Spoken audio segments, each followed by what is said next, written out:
Hi everybody, we're back. Episode 2. And I have our little WeeBee mascot that we forgot last time. So here's my little crocheted bumblebee that I made a few years ago. So, my name is Kathy, and for those of you watching for the first time, welcome. For those of you that watched last week and survived my saying phenomenal and fabulous 10 zillion times with my jazz hands, thanks for coming back. I'm not going to apologize for overstating the obvious, which was I said those words way too many times even though I meant them, but I am going to work on not saying them as many times. Okay, there we go. So, my name's Kathy. I am podcasting.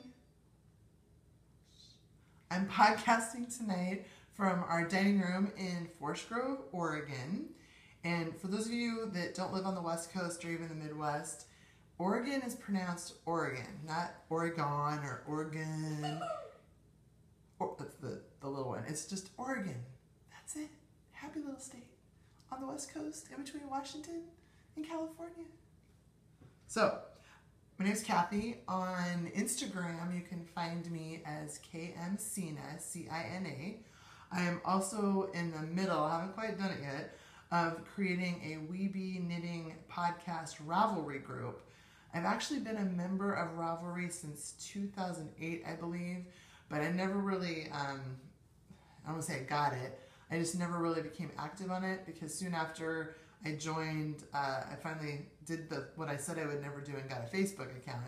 So I've just never really gotten into Ravelry until the last few weeks with all the wonderful podcasters that I've been following and their Ravelry groups. So I'm working on that. So hopefully by next time, I'm going to work on it this weekend. Hopefully by next time I'll have some more updates about my Ravelry group. Last time I talked about why I started doing a podcast. And I just want to tell you a little bit more about the naming of WeeBee Knitting. So, hold on a second. Can you stop? Thank you. My 9-year-old cameraman is making faces at me, so I asked her to stop it. Anywho, you'll see her in a few minutes if she stops what she's doing. Anyway, the name behind WeeBee Knitting started 24, 25 years ago. I've been in a monthly quilt group since 1990. We think it's 1991. None of us can really remember. We all remember going to the Sisters Outdoor Quilt Show together in 92. So thanks to my friend Margaret, we formed a monthly quilt gathering group. We're not a guild, we're just a friendship group about 1982, so almost 25 years. And a couple years after we formed, we decided we needed a name because all quilt groups have names. So we kind of bounced names back and forth. And at some point, somebody suggested bees because bees are happy unless they're stinging you. But quilted and knitted and crocheted bees are happy. So somebody came up with the WeeBee Quilters, W-E space B-E-E Quilters. So my quilt group's been the WeeBee Quilters since 1991, 92. When my daughter was born in 2006, my husband and I have been doing Relay for Life since 2003, or I've been doing Relay for Life since 2003, and the group I was part of with Relay for my work group had grown pretty large, and I thought, I've got a lot of friends and family, but friends that aren't necessarily work friends, I bet I have enough to start my own Relay for Life team. So in 2006, right before my daughter was actually 6 weeks old at her first relay, I formed our own team called the WeeBees for a Cure, spelled W-E space B-E-E for a cure, because WeeBee wanted to find a cure for cancer. And my good friend Rosemary made a banner for us that year, and I just said, yeah, da-da-da-da, this, and she cut it out, and it's I'll have to actually hang it up sometime. It's the one we hang out at our campsite every year. I got it, and I just started laughing because bless her heart, and it worked out perfect. Instead of W-E space B-E-E, she spelled it all one word, we, as in we won, W-E-E-B-E-E for a cure. So I decided, you know what, WeeBees, WeeBee Podcasting, WeeBee Knitting Podcasting kind of rang a bell. So my quilt group's actually the start of the name, and it kind of morphed into Relay, and now my knitting, crocheting, crafting podcast. So that's a little history on the naming of the name of the podcast. Couple of things I want to talk about before we get into the knitting and crocheting and retail therapy I've done over the last week. I wanted to talk about, totally non-related to this, a couple of movies that my family and I have seen over the past few weeks. I'm no Siskel or Ebert, but I do like seeing movies at the movie theater. And my husband and I went and saw Deadpool, I think it was 2 weeks ago. He'd already seen it and really liked it, and he thought, you'll like it too. So it is very rated R, a lot of violence and a lot of language and a lot of politically incorrect, hilarious humor. But if you are into any of that kind of stuff and haven't seen it and don't mind a lot of really violent craziness and some really funny humor and some great 80s music from Wham to Salt and Pepper, I recommend the movie. Not for the faint of heart, and if you don't like swearing, do not see the movie. The other movie I wanted to talk about was the one my daughter and I saw on Sunday, Zootopia. It was an awesome, awesome movie, and I need to start looking because I want to, Judy? Yeah. Judy the bunny, Judy. Police officer. I'm hoping that someone who's more creative than I am when it comes to making crochet patterns. Actually, I need to go check maybe tonight. I want to make a Judy the bunny with the purple eyes. The whole movie was just great. It's got a great message. It's funny.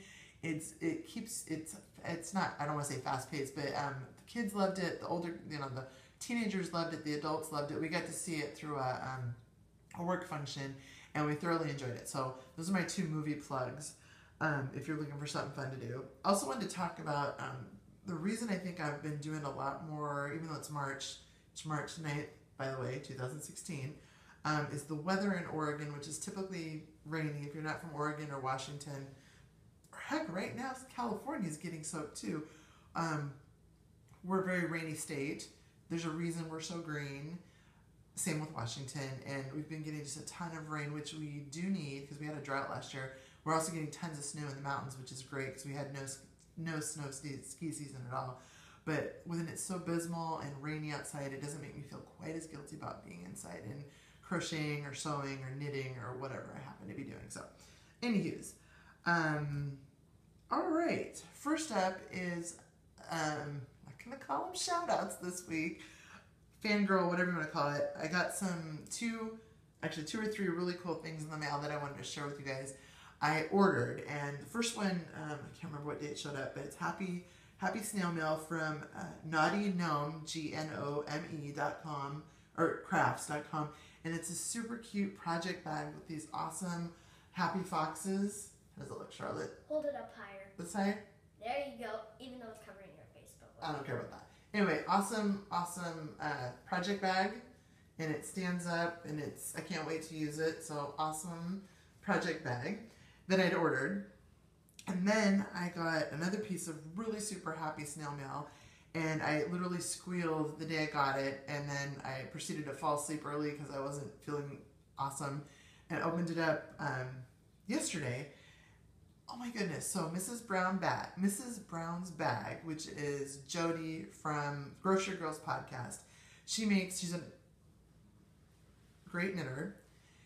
She did something that I thought was so cool. She actually knitted up some swatches and then hired a company, I'm not sure the company, to make some fabric based off her knitting. So I ordered one. I was lucky. I saw the update on Instagram, pounced on it, and ordered a bag, and it arrived this week. And it's the cool thing about this bag, besides that it's really cute, is this fabric right here is actual printed fabric of her own knitting, which I think is awesome.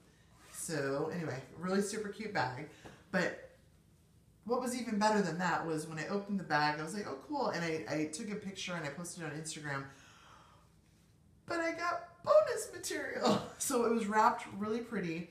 And I just figured it was the bag. And it had string with this really cute little tag and this really adorable kitty stitch marker that can't, oh, this is not good. I can't. Do you want me to hold it up to the I don't know. camera? You can, it's really super cute kitty. Can you get it in there, Charlotte? Without too much of your... that was there. But then, can you get it in focus? Does it look like the cat that ate Tokyo? No, Okay, don't worry about it. Whatever. Anyway, it's adorable. You can look on Instagram my photo. But mini-skeins. So there's this cute little one that she threw in. She didn't throw it in with a. It looks like I haven't even opened it yet, but it's got a Canadian leaf piece of candy. How cool is that? I know you didn't even see it because I knew you'd eat it, Charlotte. And then 5 really cool mini skeins from AndreSueKnits, who's another podcaster I've been watching. So, Jodi, thank you. You rock. Your sister Tracy does too, but this was extra special. So that was an awesome little bit of happy snail mail. And then another, not a shout out, just another hi, is a fellow Oregonian who I still need to figure out where she actually lives, but Jilly from the Knitting Broomstick. I've been following her podcast. She just did podcast, I think it was 23. I watched part of it. I need to watch the rest tonight. But Jilly's a fellow Oregonian and a very prolific knitter. She has 5 kids at home, which is just, I can't even imagine, including an infant, but really super sweet lady who hopefully someday, since we both live in the same state, hopefully we can meet in person. But I just want to give her a little hey, because she's actually following me on Instagram, which made me like, oh.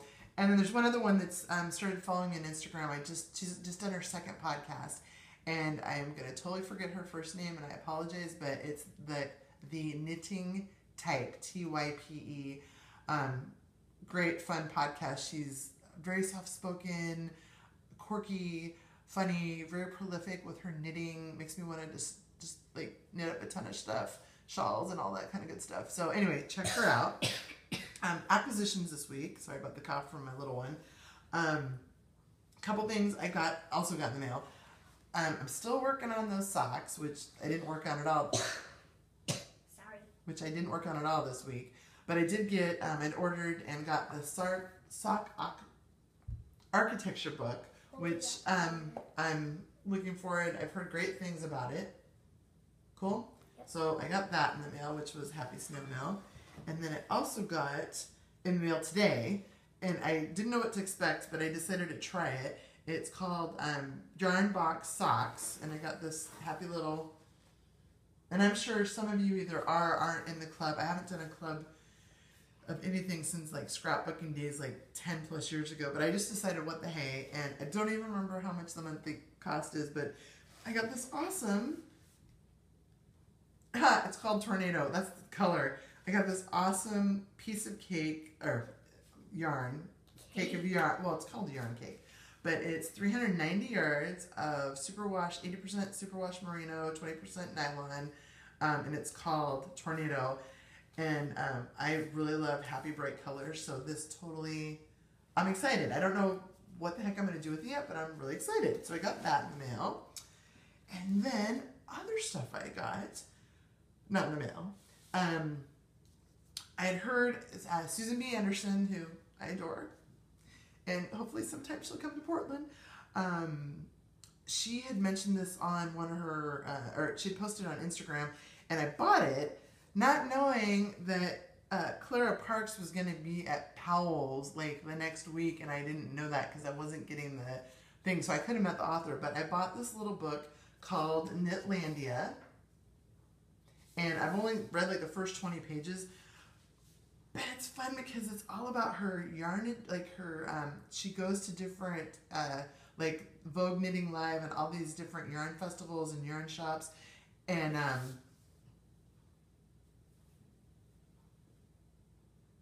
okay, I don't know what my kid's saying, but I'll ignore her. Anyway, it's a really good read, and I'm excited about it. So I got that. Let's see. Something that's older that I made a couple years ago that I wanted to show you. So that's it for acquisition, sort of, yeah. This was really fun. So probably, oh, I need to dust it, though. That's kind of sad. Repeat Crafter Me, who's my favorite crocheter. I mentioned her last week. She had posted this at least a year ago on her blog and on Facebook. I did it for crocheting. You can do it for knitting or quilting, but it's my little in case of crochet emergency break class here. that I have hung up in my sewing room. Can you see a little bit, Charlotte? Yes. Okay. Just pan up. So anyway, all I did was I bought a shadow box from, I think it was Michael's because I had a 50% off coupon. And then I took a whole bunch of my, this is cotton because it was from all my amigurumi toys. A bunch of cotton, pair of scissors, an old crochet hook. And it's just kind of a fun, happy little joke about breaking glass if you need more yarn, which clearly I don't. So anyway, something fun to do. So knitters, crocheters, even quilters, something fun you could do with some of your extra yarn that you're not putting into your cozy memory blankets or other things. So there's that. And then I wanted to show you guys a couple things that actually made this week. First one, not that one yet, is after getting some of the project bags, I decided, you know what, Nicole from Hugh Loco that I mentioned last week, she has a really great little free tutorial of the PDF on her page. I printed it. I thought, you know what, I want to make my own bag. I can do this. So my daughter picked out fabric from my fabric stash. So I didn't actually go buy any of this. Oh, there's that pattern. Oh well. Anyway, so I made this fun little project bag with Snoopy because we love Snoopy. Yep. It's lined and it's got a little handle. So I made this project bag and it zips up and it's perfect for like sock yarn and it stands up pretty well on its own. So that's my first project bag. So I think I'm going to be dabbling more in this because I do know how to sew. I'm not great at zippers, but I just, I can figure that one out. So I got that. And then I got, this just totally cracked me up. So I did a little retail therapy on Saturday. My daughter was at a birthday party in Beaverton, which is like half an hour from here. And I had a couple hours to kill and I needed to run a couple errands. So I went to a Joann's that I don't normally go to because we don't live over there. And this just completely cracked me up. So of course I had to buy one and then I had to go back the next day to buy another one. But I used to do cross stitch a lot in the 80s when it was super popular. And we've got some cross stitch stuff. This just cracked me up. So I bought one of each. So I haven't made them yet. I'm hoping by the next podcast I'll have at least this one done. It says my favorite drink is the next one. And it's a cross stitch pattern with the margarita, which is my adult cocktail beverage of choice. And then the other one is We'll Stitch for Wine. Hello, how perfect is that? We'll Stitch for Wine. So I got both of these. They were, I think they were like $9.99, but I got them on sale, so I paid a lot less at Joann's. So they're at Joann's. Get them while they're hot. There was some other funny, they're on an end cap, and they had some other funny little sayings, and it's not a lot of cross stitch. So even if you don't cross stitch, you could easily do it, and it comes with the hoop. So everything you need is in the kit. So I thought that was kind of cool. And I'm not usually a kit girl, but every once in a while. Speaking of kits, because I kind of rambled about this last time, and I had to go find the boxes, I had mentioned the character crochet kits that you can find or could find at like Barnes & Noble and Costco. And I just want to show you a couple. I haven't made any of this one yet just because I've been so busy. But there's the Winnie the Pooh one. Winnie the Pooh and Friends. And then I started to make one of these and I don't know, I got derailed. Surprise, surprise. Well, that and Charlotte doesn't love Frozen as much as she used, or not Frozen, some of the princesses. But there's a princess one also. And then there's also, I think I mentioned there's Star Wars, Mickey Mouse, Frozen. I think I have like 6 of them. Yeah, and I've made a couple things, but... There's a Disney one with Mickey Mouse. Yeah, Mickey Mouse. So what they do is they have the patterns for usually 10 to 12 characters. And then they usually come with, well, crochet hook, but if you crochet, you don't need the hook. And usually yarn to make 2 of them. But if you're like me and you do a lot of crocheting of little characters, you have plenty of yarn. So anyway, those are kind of cool. So the only real thing truly off the hook, I don't have anything off the needles this week. The only thing truly off the hook, Charlotte's going to come around, hopefully without tripping, and show you. Again, repeat crafter me, love her. And I made Charlotte this awesome, this is Charlotte. Say hi, Charlotte. Hello. Yeah, don't be a dork. Anyway, I made this awesome owl, and it's out of Hold it up, people can't see it. Yeah. It's made out of Barnett squishy blanket yarn, and I had seen this. It comes in huge skeins. actually started a second one. Huge, I want to say 14-ounce skeins. It's so soft. Now, I'm sure you could probably knit like a basic scarf, but I was kind of hesitant. Then Sara from Repeat Crafter Me posted this beautiful owl. It was a purple color, a lavender, or lilac color. And I thought, oh, I want to make this for Charlotte. So I used a hook that I actually had to buy because I'd never had a hook this size L. And these are my favorite kind of hooks. They're clover. And they come in all different sizes, but this size L hook, which is huge, and the kind with the grip, I used to have a lot of problems when I was crocheting, when I started crocheting big time a few years ago. My wrist would start hurting, and besides overuse of crocheting, I decided to try these out.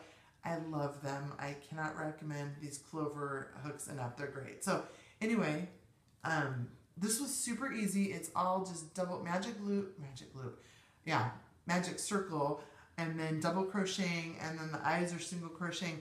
You'll notice he's a little off kilter. When I was sewing on the two, when I was sewing on the eyes, I sewed them on, and then when I was sewing up the top, I wasn't paying attention. So the owl's kind of looking at you, kind of cockeyed, but I think it has character. The other thing I did is I just thought it needed something, so I put just a few little extra pieces of yarn. You just do a whole bunch of double crochets, and then Sarah's suggestion, which I thought was great, was just taking an old sheet. So I took an old ripped king size sheet from our bed, and so the inside isn't stuffing, it's actually a sheet. So I finished that, and then I liked it so much that I started another one out of this. I went and bought more yarn, and got this pretty green that I thought was awesome. So I got that going off the hook. And let's see, what else? A couple of patterns I did purchase this week. This week are, hold on, Susan B. Anderson again. Yeah, I'm stalkerish. She just posted this, I don't know, a couple days ago. It's called Swedish, not Swede, but Sweet-ish Fish, and it's not in color because we got a black and white printer. But I'm hoping to make a couple of these little guys by next week. Aren't those cute? I'm gonna make those, and then I did purchase, I try to do free patterns, but I also definitely want to support all of the awesome creative knitting and crocheting designers out there. So Susan Claudino, I had been seeing this on Jilly's blog, and also on No Maker's blog. It's called Bon Bon. It's the cutest little bunny, so I want to make Mr. Bon Bon. And I got tonight, on the way home from my appointment, some, what is the name of this yarn? Malabrigo. Anyway, and it's Rios. Anyway, I bought some of that. It's pretty. I like happy, bright jewel tone colors. So I bought some of that. So hopefully by next week I'll have a bunny made. And then the last pattern I got, another podcaster I watch, I try to watch it. She's got so many episodes I need to back watch it. She is an amazing, I said it again, she pattern designer, but she does fantastic yarn. She's like, she puts stuff in her shop, and it's like she announces it on Instagram and her blog or her podcast, and it's gone within like that. And that's Kristen from Woolen Vine Yarns, who also has the Yarngasm podcast, and she just released her newest pattern. It's called Wildesmeer, and Wildesmeer means wild sea, and I'm hoping to get this on my needles. This picture obviously doesn't do it justice. And anyway, so I'm hoping to start that this week. And I think, because my director's telling me to cut it off, I think that's it. So hopefully, I didn't say phenomenal or fabulous too many times. Hopefully, you guys got to see a little bit of... I said it once. Well, yeah. Anywho's, hopefully, I also didn't say and like too much or but. Hopefully, you guys had fun. Tell your friends, like us, subscribe to us. Follow me on Instagram and just show me a little like, hey, this is really cool, or stop what you're doing, Kath. I just want to do this to like, not necessarily meet new people, because I I have lots of great friends, not a lot of knitting friends, but I just love the idea of, you know, people from, you know, Europe and all over the States and Canada and Chile and Bahrain and just all over the globe kind of connecting through YouTube and our equal admiration and love for yarn and knitting and crocheting and crafting. I think it's pretty awesome and positive. So on that, I still haven't come up with my own personal clever slogan. So I just want to say thank you, and I hope you guys are all doing well. Your families are doing well. Be positive, be kind, and have a great week. And Charlotte and I will chat with you next week. So